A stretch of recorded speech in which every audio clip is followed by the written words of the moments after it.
Tempo comum, 28º domingo, ciclo A. Tema 37. Os convidados ao banquete. Pontos a meditar. 1. O céu espera-nos.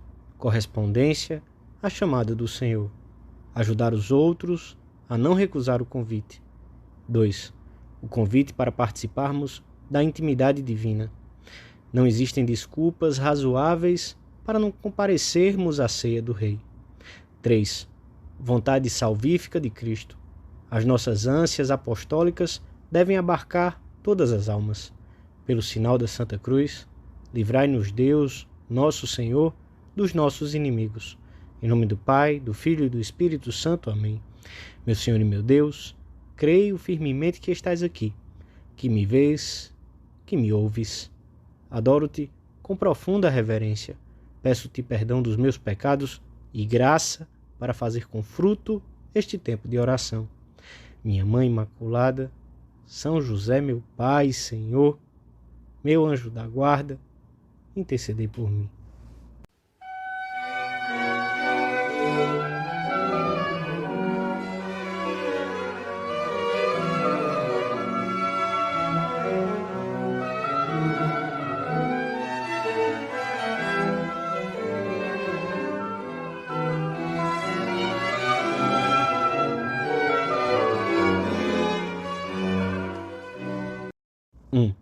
A liturgia deste domingo fala-nos do banquete régio, símbolo da salvação e de todos os bens a que Deus nos convida. E o Senhor dos Exércitos preparará neste monte para todos os povos fiéis um banquete de manjares deliciosos. E neste monte quebrará os laços que atam todos os povos. Aniquilará a morte para sempre. E o Senhor Deus enxugará as lágrimas de todas as faces. Por meio de símbolos facilmente compreensíveis, os profetas tinham anunciado o céu como o destino definitivo da humanidade. O próprio Deus nos conduziria até esse Monte Santo. Assim o expressa o Salmo responsorial. O Senhor é meu pastor. Conduz-me junto às águas refrescantes. Reconforta a minha alma. Guia-me por veredas retas. Ainda que eu ande por um vale tenebroso, nada temerei, porque tu vais comigo. A tua vara e o teu báculo são meu consolo. A tua bondade e a tua graça acompanham-me todos os dias da minha vida, e habitarei na casa do Senhor por anos sem fim. Jesus é o nosso pastor e convida-nos de mil maneiras a segui-lo, mas não quer obrigar-nos a acompanhá-lo contra a nossa vontade. Nisto consiste o mistério do mal. Os homens podem recusar esse convite. O Evangelho da Missa fala-nos dessa recusa. O reino dos céus é semelhante a um rei que celebrou as bodas de seu filho e, segundo o costume, mandou os seus servos à casa dos convidados para recordar-lhes que já estava tudo preparado e que os esperava. Para sua surpresa, os convidados não quiseram ir. E o Senhor, desejando expressar a solicitude de Deus para com seus filhos, relata na parábola que o soberano tornou a enviar os seus servidores. Envio de novo outros servos, ordenando-lhes: dizei aos convidados: vede que o meu banquete está preparado. A bondade de Deus fica patente nesta divina insistência e na exuberância das iguarias. Os meus novilhos e animais cevados já foram abatidos e tudo está pronto. Apesar disso, os convidados não fizeram caso e foram um para sua casa de campo, outro para seus negócios. Outros lançaram mão dos servos e, depois de os terem maltratado, mataram-nos. Em outras parábolas, a dos vinhateiros, por exemplo, exigia-se algo devido, o fruto daquilo que se tinha confiado a uns homens para que o administrassem. Aqui, no entanto, nada se exige, tudo é oferecido e é rejeitado. Jesus deve ter relatado esta parábola com muita pena. É a recusa ao amor de Deus através dos séculos. Os convidados podem estar representados hoje, entre outros, por esses homens que, absorvidos nos seus assuntos e negócios terrenos, parecem não necessitar de Deus para nada. E quando são avisados de que o céu os espera, reagem com violência, como na parábola. Apesar de tudo, temos a santa obrigação de aproximar-nos deles, de sacudi-los da sua modorra, de rasgar horizontes diferentes e amplos à sua existência aburguesada e egoísta, de lhes complicar santamente a vida, de fazer que se esqueçam de si mesmos e compreendam os problemas dos outros. Senão, não és bom irmão dos teus irmãos, os homens que estão precisados desse gaudium compate, desta alegria e desta paz, que talvez não conheçam ou tenham esquecido. Muitos corresponderão e chegarão a tempo ao banquete.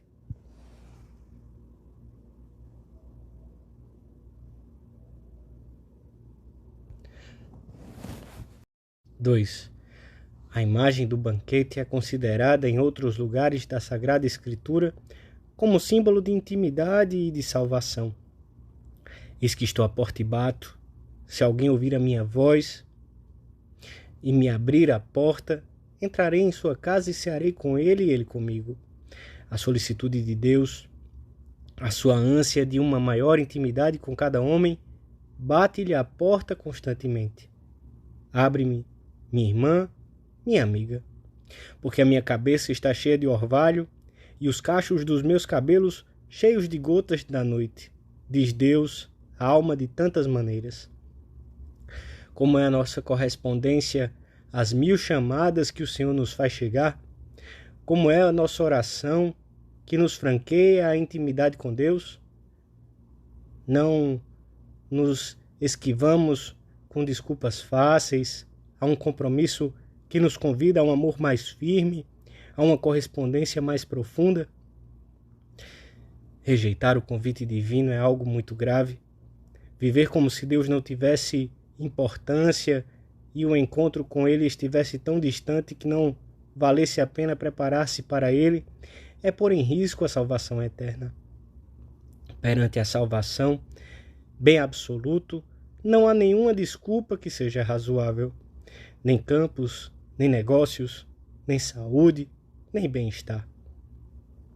Hoje, os pretextos que alguns invocam para não atender aos amáveis convites do Senhor são iguais ou parecidos aos que lemos na parábola.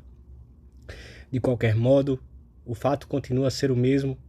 Não aceitam a salvação de Deus e excluem-se dela voluntariamente por preferirem outra coisa.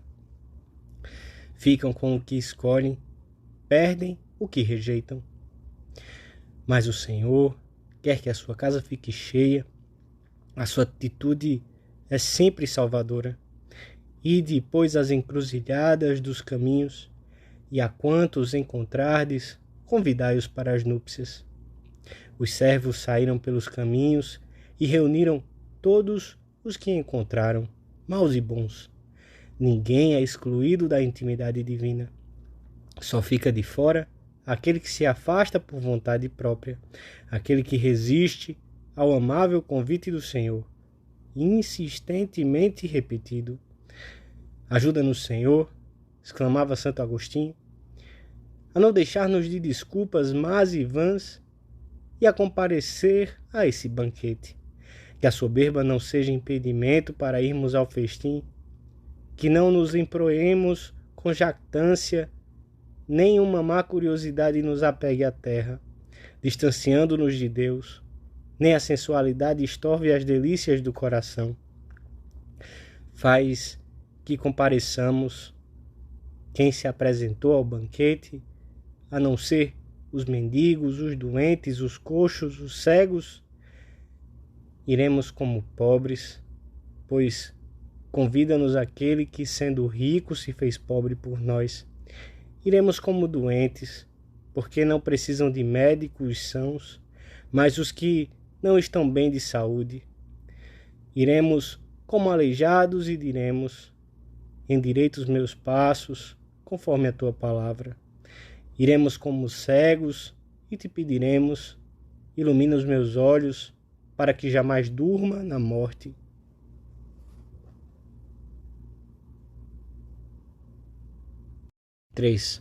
E depois as encruzilhadas dos caminhos, e a quantos encontrardes, convidai-os para as núpcias.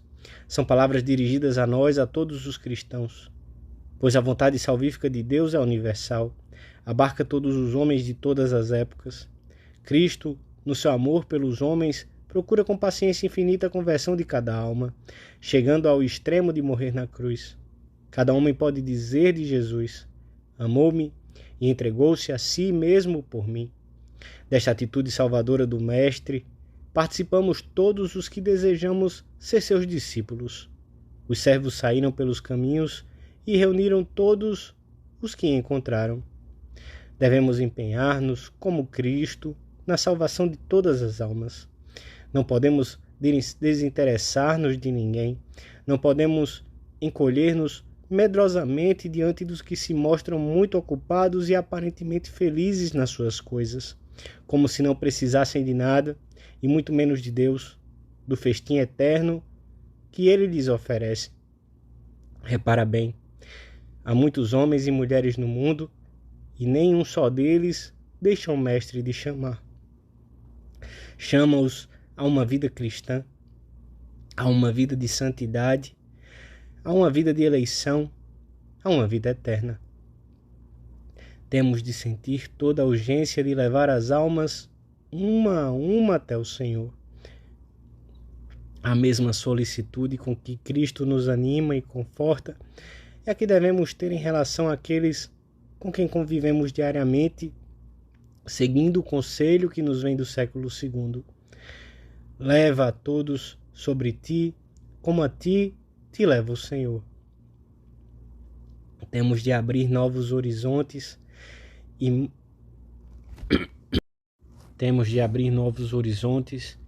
a muitas existências, tantas vezes fechadas numas aspirações puramente terrenas, curtas. Descobrir-lhes a necessidade de procurar a Deus com confiança, de conversar com Ele como se conversa com um amigo, ensiná-los a trabalhar por Deus, oferecendo-lhe frequentemente as suas ocupações para que ganhem sentido e nobreza, ajudá-los a encontrar a raiz de muitas das suas vacilações, do vazio interior que às vezes experimentam. Ninguém deve passar ao nosso lado sem que as nossas palavras e as nossas obras lhe falem de Deus.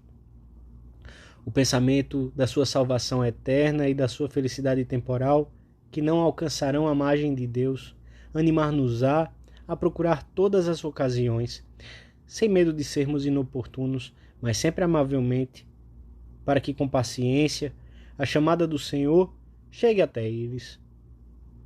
A sua ignorância religiosa e a sua visão pobre e terrena das coisas deve doer-nos. A Virgem Nossa Senhora ensinar-nos-á a tratar cada pessoa com o afeto com que ela olha para o seu filho, pois todas essas pessoas com quem estamos em relação são filhos de Deus, filhos de Santa Maria. Dou-te graças, meu Deus, pelos bons propósitos, afetos e inspirações que me comunicaste nesta meditação. Peço-te ajuda para os pôr em prática. Minha Mãe Imaculada, São José, meu Pai e Senhor, meu anjo da guarda, intercedei por mim.